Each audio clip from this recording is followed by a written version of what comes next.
Alright, ladies and gentlemen, Happy New Year. Welcome back to the Driveway Engineer. I'm JR. I'm sorry about the little bit of background noise. My printer's running next to me.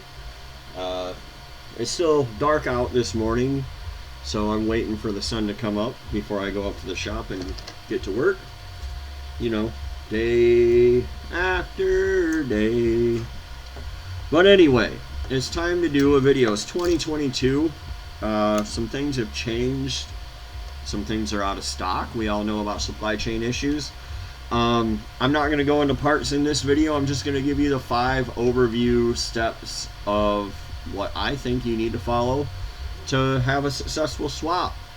It's not that complicated. I continue to watch people on these larger groups than mine make things complicated and, you know, listen to crazy people and whatever.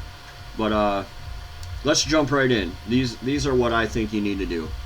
Number 5, buy a complete engine. Buy a complete engine. Buy a running driving donor if you have the time to part it out and the space to deal with it.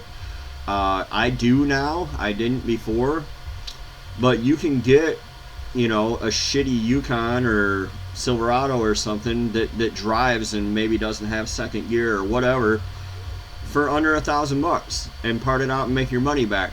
And when I go on these other groups and I see people asking, how are these people claiming that they do swaps and make money? Well, they don't drop it off at the shop and say, call me when it's done. I mean, you know, if you have some 67 Camaro RSSS show car, I understand why you might do that, you know, Dr. Douchebag. But the rest of us don't, and we're just trying to have fun. So, you know, this is how you do it. You buy a complete engine. Even if you don't need a complete engine, even if you absolutely know you're not going to use this, that, and the other thing, buy a complete engine. They made 500,000 of these trucks and SUVs a year for like, what, 99 to 07?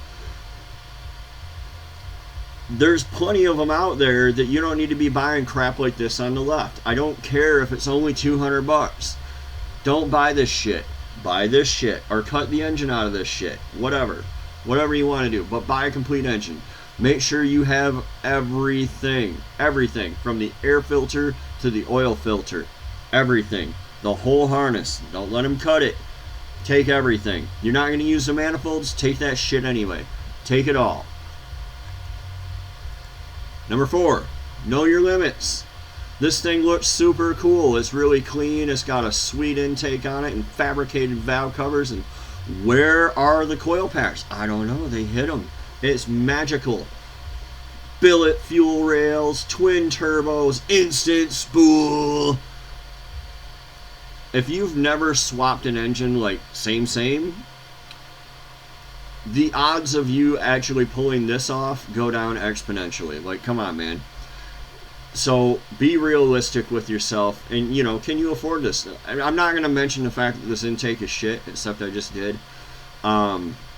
It doesn't matter. Like, if you barely even know what you're looking at here and just know that you think it's cool, you probably want to dial it back, because gonna get a turbo someday, and how you justify your forged rods and whatever other bullshit you're doing, in reality means gonna get a turbo never. Let's be realistic.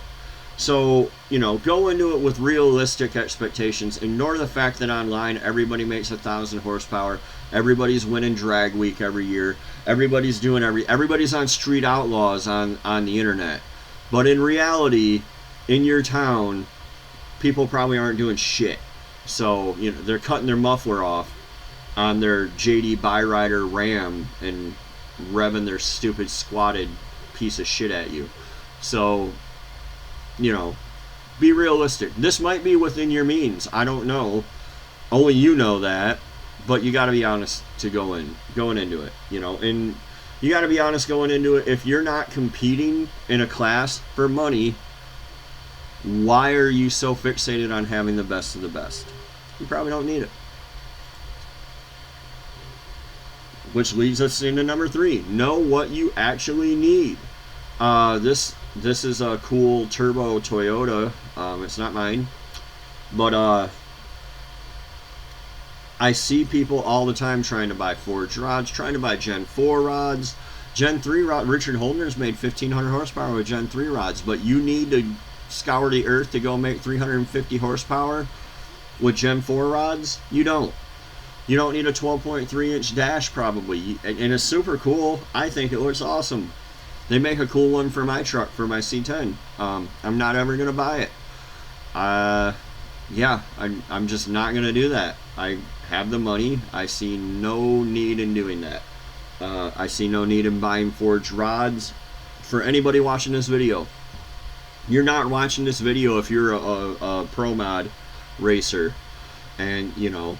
So, Street Outlaws guys, I don't even know anybody's name on that show, but if you're watching, give me a shout out in the comments. Tell me that I'm wrong because you need a billet rod. The rest of us don't. The stock stuff on an LS is fine. Fine. Number 2. I don't know where people get this idea from, and I'm subject to it a little bit myself, right? You don't want to buy the cheapest crap because you automatically assume it won't work. You can look at literally anything the government does and realize that spending more money does not guarantee success in any way whatsoever, right? Nobody spends money like the government, and everything they do is effed up. I think we can all agree on that. I picked this cam for no other reason other than it's all in a nice kit, which makes people want to gravitate to it. It's the most expensive one I can find on Jegs. I think it was on Jegs. I don't know. It doesn't really matter. It's a thumper cam. It's going to have that low, son. The specs on this are more or less like an Elgin 1838, a sloppy stage 1. You don't need push rods with this cam. It's like 550 lift. It's like 220 duration. You don't need a converter with this cam. You do need some type of valve spring. You don't need theirs. You don't need keepers. You don't need retainers. You don't need valve seals. You don't need any of that other shit. You need the cam and the springs. And you can get a variation of this for way less money. JDM Speed's out there importing sloppy stage 1 copies now. I'd buy one, no problem. You can get a regrind from Delta Cams. You can go buy Matt Happel's best cam ever. You can do a variety of things. You don't have to do this. Spending a bunch of money with comp cams or with BTR or with Texas Speed doesn't guarantee you anything, and I really truly don't know what people think an additional 5 thousandths of lift or 8 degrees, well, 8's kind of a lot, but 3 degrees of duration at 50 is going to do for you. Like, it's not going to change your world versus 3 degrees left. You'll never know the difference. So just quit buying the most expensive thing you see because you think it's the best, or because marketing told you you should have it. Number 1, it's an LS swap. They're not that complicated. People have been doing them for years and years and years. My first one was literally in, 2007? And I spent way too much money on that shit. Way too much money. And I did everything I tell you guys not to do. I bought an incomplete engine. I tried to build a 4L60 to level 11. I did all the naughty things that I shouldn't do. Which is how I know to tell you not to do these things, right? And you don't have to listen to me. I'm a voice on the internet. You can look for consensus. You can find 3,500 other people going, yeah, here's the bearing from my 230,000 mile engine. Look at it. It looks fine. I put it back in. Here's the ring from my 240,000 mile engine. It checked out at 25 thousandths. I put it back in. If you're just like doing a cam and springs and a converter and headers, you do not need to take these things apart. You don't need to replace anything in them but your cam and springs. You don't need fancy aftermarket EFI. You don't need any of that shit. And these 4 pictures are all from the same guy. He needs a set of Gen 4 rods. He removed this harness to go with a Holly setup. Now he's got, this is a Power Match starter. I cut it off. Been sitting in the garage for the past year. 120 new. Sloppy plug and play harness for a Holly. Never used. Change direction. My loss. Your gain. This happens because people tear their shit all apart. They throw thousands of dollars at new parts, and they take pictures of the boxes stacked up and they put them on Instagram like hashtag built. And then when it comes time to do the actual work, they run out of steam. They don't have it in them. Maybe they should have went and bought a Challenger to begin with. I don't really know. But then they wind up selling all this fancy shit, trying to get, you know, well, he's trying to get 75%, 80%, but he's going to wind up getting 50% because we all know that's what used parts go for, 50%. Listen to all the people. You don't have to listen to me. You can think I'm an asshole, whatever. You can go listen to Matt Happel. You can go listen to Richard Holdner. You can go listen to, you know, 5 dozen other YouTubers out there doing this shit, and realize that you don't need to replace those gaskets. You don't need to replace that head bolt. You don't need an aftermarket EFI, although most of them are on the Holley train. But you really don't. It doesn't do the fancy shit you think it does without extra parts and bits. Do the quickest thing that gets you on the road.